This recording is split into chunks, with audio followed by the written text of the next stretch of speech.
Number 4 mistake power boat C5000 turbine.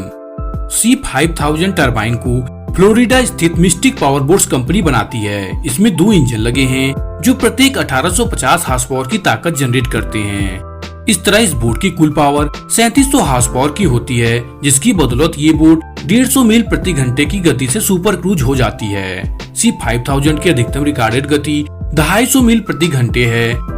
इस powerful boat की लंबाई 50 फीट और इसके फ्यूल टैंक की कैपेसिटी 600 गैलन डीजल है। Number 3 problem child.